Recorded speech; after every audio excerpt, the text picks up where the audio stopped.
عبدالواحد صاحب نے علی گڑھ سے، مفتی عابد شاہ صاحب، کہ ایک شخص نے فائنانس پر گاڑی لی تھی، اب وہ اس کی قسطیں ادا نہیں کر پا رہا ہے اور اسے بیچنا چاہتا ہے، کیا ایسی گاڑی خریدی جا سکتی ہے جبکہ اس کی قسطیں سودی ہیں؟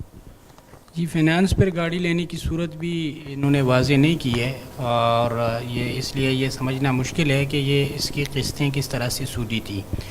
اگر سود پر سود کی صورت یہ ہوتی ہے جب بینک سے سودی بینک سے گاڑی نکالی جاتی ہے کہ بینک قرض دے دیتا ہے اور اس قرض پر وہ سود لیتا ہے اور گاڑی پھر یہ اپنے لیے خود خریدتا ہے، تو ایسی صورت میں تو گاڑی اس کی اپنی مملوکہ گاڑی ہے،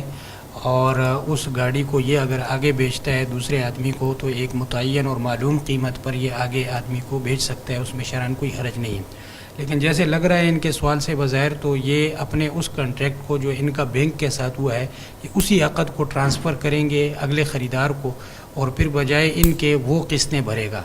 تو اگر یہ صورت ہے تو یہ صورت جائز نہیں ہے،